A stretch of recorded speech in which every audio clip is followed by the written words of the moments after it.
உன் மகன் மயிலு அந்த வீட்டுக்குள்ளே போகணும். நீ போய் அந்த வீட்டை கலக்கி ஒன்றும் இல்லாமல் பண்ணணும். பண்ணுறேனாக்க நான் பணம் கொடுத்து ஃபண்டு பண்ணுறேன் உனக்கு அப்படின்னு சொல்லி மிஸ்டர் சக்தி போயிட்டு இவங்கள்ட்ட பேச போகிறாரு நம்ம மயில் அம்மாக்கிட்ட. அப்படிங்கிறது தான் பெரிய விஷயம். ஸோ என்ன நடக்க போகுது அப்படிங்கிறது தான் இன்றைக்கி என்ன நடந்தது அப்படின்னா, இப்போ சக்தி வந்துட்டு இப்போ ரொம்ப நைஸாக வந்துட்டு பேச ஆரம்பிச்சு, ஏமா ராஜி, அந்த ஒரு பையனை பார்த்தான், அப்போ தானே நீ ஓடி போயிட்ட, நீ அந்த ஞாபகம் இருக்கா அவனுக்கு அப்படின்னு. அது எதுக்கு சித்தப்பா இப்போ அப்படின்னா, சும்மாம்மா நினச்சி பார்த்தேன், அவன் என்ன பண்ணுறாங்க, ஒரு எம்எல்ஏ மகளை கல்யாணம் முடிச்சுட்டு அவன் போயிட்டாம்மா, போய் வந்துட்டு ஃபாரின்கிட்ட போய் செட்டில் ஆகிட்டான், ரொம்ப ஜாலியாக சுற்றி திடுறாங்க சுவிட்சர்லாந்துலேயே எங்கேயோ அப்படின்னு.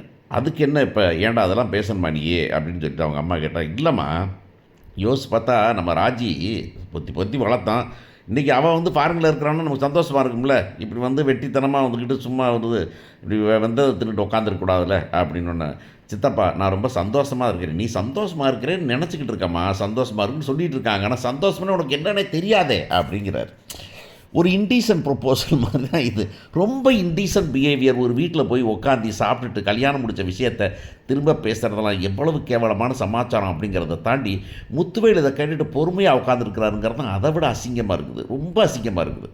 அவனை அடித்து தெரி வா, ஏய் வேணா போதும்டா கிளம்பலாம் அப்படின்னு சொல்லணும். அட்லீஸ்ட் பாண்டியன்னாச்சும் பாதியில் எனக்கு ஒரு ஃபோன் வந்துச்சு நான் போகிறேன்னாச்சும் ஓடினார் அப்படின்னாச்சும் முத்துவேல் போயிருக்கணும். முத்துவேல் ரொம்ப இன்டீசென்ட்டு.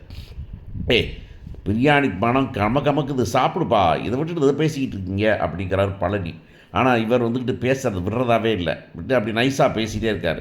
சரிப்பா நடுத்தரவு நினச்சி நம்ம வீட்டு பிள்ளைன்னு வச்சுக்குவோமே அம்மா, என்ன பண்ணியிருக்கணும், எய்த்த வீட்டு பையன் அவன் கூப்பிட்டு வந்து ஏம்மா நமக்கு ஒரு ஃபோனை போட்டிருக்கலாம், எனக்கு ஒரு ஃபோனை போட்டுருக்கலாம், உனக்கு ஒரு ஃபோனை போட்டுருக்கலாம், எங்கள் அண்ணனுக்கு ஒரு ஃபோனை போட்டுருக்கலாம், இல்லை கையோடு கூப்பிட்டு வந்து வீட்டில் விட்டுருக்கணும்ல, இந்தாப்பா அப்படி நடுரோட்டில் நிற்கிது விட்டுருக்கணும்.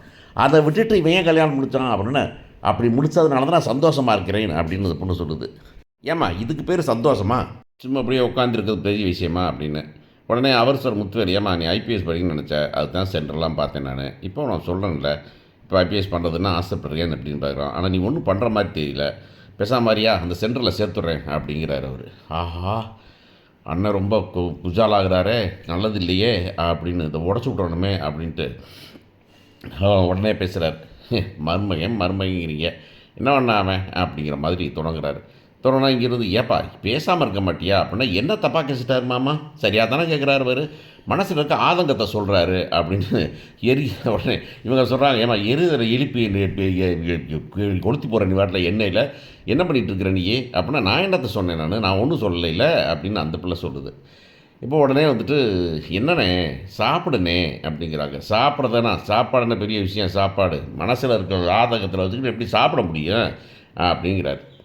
முத்துவேல் சொல்கிறாருடா விட்றா வந்துட்டு அப்படின்னாக்க, நீ வந்ததுக்கு வராமல் இருந்துக்கலாம்டா, ஏன்டா இங்கே வந்து இம்சையை கொடுக்குற, நீ வந்ததுக்காக பேசாமல் போக முடியுமா அப்படிங்கிறா. ஸோ பிரச்சனையை கிளப்புறது அப்படின்னு முடிவு பண்ணதை வந்துக்கிட்டு மாற்றவே முடியாது அப்படின்னு அவர் பண்ணார். இப்போ இவங்க சொல்கிறாங்க, ஏனே இப்போ என் மகனை பற்றி என்ன சொல்கிறேன், என் மகன் நல்லா பார்த்து நான் கையில் வச்சு தாங்கிறேன், என்னத்தை கையில் வச்சு தாங்கிறான், என்னத்தை கையில் வச்சு தாங்கி போட்டான் அவன் பெரியவன், அவன் எல்லாமே பிளான் பண்ணியிருக்கான். நடு ரோட்டில் நின்ன உடனே சரி கபால் நல்ல பிள்ளையாக அவனுக்கு கிடச்சிது, கல்யாணம் முடிச்சுக்கலாம், ரெண்டு பார்த்தீங்கன்னாக்கா எங்களை அவமானப்படுத்துறதுக்கு வேறு வேண்டியதில்லை அப்படின்னு அவமானப்பட்டோம்ல, நாங்கள் எல்லாம் ஊரெலாம் கேட்டான்ல அவமானப்பட்டோம், இந்த இப்போ வந்துக்கிட்டு சொத்தை அப்படியே நைஸாக வாங்கிடலான்னு பார்க்குறான் அப்படின்னு அந்த இடத்துக்கு வராது. என் மகன்லாம் அப்படி அடுத்த காசு என்ன, உன் மகன் பெரிய அடுத்த காசு இல்லை, எல்லாம் பிளான்ட் ஆக்டிவிட்டி இதெல்லாமே அப்படிங்கிறார் அவர். அந்த பொண்ணு ரொம்ப பொறுமை இழந்து போய் இப்போ என்ன என் மகனை பற்றி இவ்வளோ அசிங்கமாக பேசுகிறீங்க, என் மகன் அப்படிலாம் கிடையாது அப்படின்னா, என்ன உன் மகன் அப்படி கிடையாது, பொறுக்கி போய் தானே இப்படி தான் ஆசைப்பட்டு வந்தேன் அப்படின்னு பேசுகிறார். சரவணன் டேய் ஏய் மரியாதையாக பேச அப்படின்னா, என்ன மரியாதை பேசி போச்சு அப்படின்னு பாரு. இப்போ அப்படி அந்த பிள்ளை வந்துட்டு கல்யாணம் முடிச்சதுனால தான் ஓடி போய் கல்யாணம் முடித்தேன், என் மகனுக்கு இன்னும் கல்யாணம் நடிக்கலை அப்படின்னு உடனே சரவணன் சொன்னான், என்னது அவன் பெரிய அவர் உத்தமன், அவர் உடனே தான் பொண்ணை கொடுத்துருவாங்க அப்படின்னா, டே உத்தமனே இல்லாட்டி போகுதுடா, அந்த கல்யாணம் முடியாமல் போனதுக்கான உத்தமன்லாம் இல்லாமல் போகிறதுக்கு இல்லை, இப்படி தங்கச்சி ஓடி போயிட்டாங்கிறதான கல்யாணம் முடியல அப்படிங்கிறார். இவங்கெல்லாம் பேசாமல் கம்முட்ருங்கன்னு எல்லாத்தையும் பொறுமையாக்கி வைக்கிறாங்க. கடைசியில் கடுப்பாகி அவர் வந்துட்டு தகராறாகி அந்த பொண்ணு வந்துட்டு நான் பண்ணல, அவன் பண்ணல, கல்யாணம் முடிக்கலை, நான் தான் முடிச்சு வச்சேன் அப்படின்னு உடனே எல்லோரும் ஷாக் ஆகிடுறாங்கிறதான் இன்றைக்கி நடந்தது. ஸோ இப்போ என்ன நடக்க போகுதுன்னா, முத்துவேல் வந்துக்கிட்டு என்னது நீ கல்யாணம் முடிச்சு வச்சியா, இதுக்கு முடிச்சா, இல்லை உங்கள் ஏன் பேரை கெடுக்குது இப்போ கெட்டு போயிடும், நீ முடிச்சு வச்சியா, அப்போ அவங்க முடிச்சுக்கல, அப்போ தப்பு பண்ணதெல்லாம் நீ தான் 30 வருஷமாக என் மேலே இருந்ததெல்லாம் பண்ணிவிட்ட, நீ என் பொண்ணுக்கு வந்து கல்யாணம் முடிச்சுக்க நீ யார், கிளம்பு ராஜி அப்படிங்கிறார். ராஜி நான் வரமாட்டேன் அப்படிங்கிறார். நான் வரமாட்டேன், நான் சந்தோஷமாக இருக்கிறேன், நீங்கள் இன்னும் போகிறதுனா போங்க அப்படின்னு சொல்லிட்டு திரும்பி எல்லாம் கிளம்பி சோத்தை திங்காமல் விட்டுட்டு போயிடுறாங்க. அப்படிங்கிறது தான் முக்கி முக்கி சமைச்சு ஒருத்தனும் சாப்பிடாமல் போயிட்டாங்க அப்படின்னு. இவங்களெல்லாம் சாப்பிட முடியல, போயிடுறாங்க. போயிட்டு அங்கே வீட்டில் போய் தகராறாகுது. இவங்க சண்டை போடுறாங்க. நம்ம வடிவு எப்படி என் மகளை வந்து நீங்கள் இப்படி அசிங்கப்படுத்திட்டு வரலாம், நான் சேர்ந்தோம் பேசணுன்னு இருந்தால் இப்படி கெடுத்துப்பிட்டீங்களே நீங்கள் அப்படிங்கிறாங்க. உடனே வந்துட்டு முத்துவேல் ஒன்றும் சொல்லாமல் இருக்கார். அதனால் கடுப்பாகி சக்திவேல் வாடா போடா முருகா குமரா குமார் போகலான்ட்டு கிளம்பி போகிறாரு. கிளம்பி போய் அவங்கள வர வைக்கிறாரு. மயில் அப்பா அம்மாவை கூட்டு வாடா நீ அப்படின்னு கூப்பிட்டு வர வச்சு, மயிலையும் கூப்பிட்டு வர வச்சு எல்லாத்துலேயும் பஞ்சாயத்து பேசுகிறார். இங்கே பாருங்கள் ஏங்க, நீங்கள் வாட்டில் வந்துட்டு எங்களுக்கு ஹெல்ப் பண்ணுறீங்கன்னு சொல்லி எங்களை தூண்டிவிட்டு போலீஸ் ஸ்டேஷன் போக வச்சுட்டு கடைசியில் வந்துட்டு உங்கள் தங்கச்சிக்கு சார்பாக பண்ணிட்டீங்கன்னா இப்போ எது கூப்பிட்டீங்க, என் குடும்பத்தோட கொலை பண்ணுறதுக்கா அப்படிங்குது. பாரு, அன்றைக்கி வந்துட்டு என் தங்கச்சி, எங்கள் அம்மா, எங்கள் அண்ணன் இவங்கெல்லாம் சேர்ந்து பேசினா எனக்கு வேறு வழி இல்லாமல் போனேன். ஆனால் இப்போ சொல்கிறேன், அவங்க நிம்மதியாக இருக்கக்கூடாது.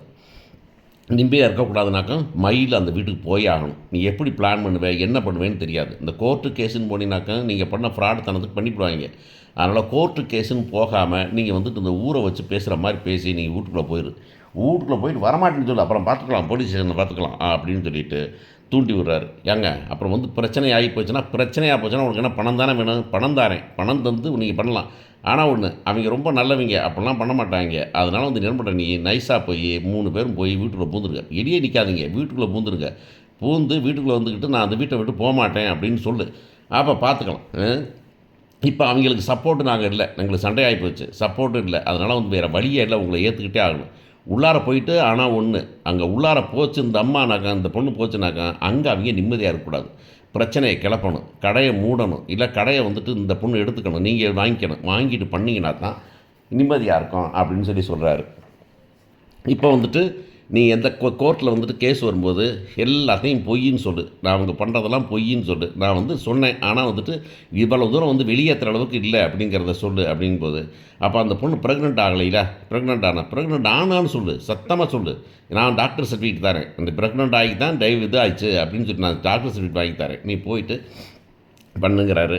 இந்த பக்கம் பார்த்தீங்கன்னா இவங்கெல்லாம் நொந்து போய் உட்காந்துருக்காங்க, என்ன பண்ணுறதுன்னு தெரியல. அப்போ வந்துட்டு இவர் சொல்கிறார், பாண்டியன் வந்துட்டு, நீ எல்லாம் ஒரு பொம்பளையா, நீ இவ்வளவு காலமாக ஒரு விஷயத்தை மறைச்சி வச்சுருந்துருக்கிறியே, இப்போ நான் பாரு அவங்க முன்னாடி தலை குனிஞ்சு போக வேண்டிய நிலைமை ஆகிப்போச்சுல, என் தலை நின்று நின்னேன், என்னை தலைமுனியை வச்சுருக்கிறீங்க, எல்லாத்துக்கும் காரணம் எல்லாரும் என் வீட்டில் மறைக்கிறீங்க நீங்கள், நான் இனிமேல் அந்த வீட்டுக்கே வரல, நான் கோடவுன்லேயே படுத்துக்கிறேன் நான் அப்படின்னு அவர் கிளம்பி போயிடுறாரு. கிளம்பி போனால் இவங்கெல்லாம் அப்பா கூப்பிட்றாங்க, போகாதீங்கடா, போனாக்கா அவர் ரொம்ப இது பண்ணுவார் அப்படின்ட்டு கோமதி நொந்து போய் ஐயோ அப்படின்ட்டு உட்காந்துருக்காங்க. அப்படின்னு இந்த கதையெல்லாம் எப்படி பில்டப் பண்ணுவாங்கனாக்கா, அப்போ என்னமாவது வந்துக்கிட்டு ஒரு ஹைப் இருக்கிறதுக்கு பிளான் பண்ணுவாங்களே தவிர, இந்த கதையை வந்துட்டு ப்ராப்பராக லாஜிக்கலாக ஓட்டுறதுக்கு எந்த விதமான சான்ஸும் இல்லை, அவங்களுக்கு தெரியவும் தெரியாதுங்கிற மாதிரி தான் இந்த கதை போயிட்டுருக்கும் அப்படின்னு தெரியுது. சுகன்யா வந்துக்கிட்டு அவன் இந்த பழனிவேல் சண்டை போட்டால் சொல்லியிருப்பார், அங்கே பாரு, இனிமே உங்கள் அக்கா வீடுன்னு ஒன்று கிடையாது, அப்படி நீ போன அப்படின்னாக்கா அப்படியே போயிரு, நான் கடையை பார்த்துக்கிறேன், ஆனால் இந்த திரும்பி வராத, புருஷன் பொண்டாட்டில் இருக்கக்கூடாது, ஆனால் ஊரில் வச்சு நான் வந்துட்டு மானம் கிடப்ப வச்சுருப்பேன், நீ வந்துட்டு அப்படியே அங்கேயே இருந்துக்கிற அப்படின்னு சொல்லிடுவேன் நான் அப்படின்னு சொல்லி இந்த பக்கம் சுகன்யாவை மிரட்டுறாங்க. ஸோ கதை வந்துக்கிட்டு கந்தலாகி போகும் அப்படிங்கிறது தெரியும் இந்த வாரத்தில்.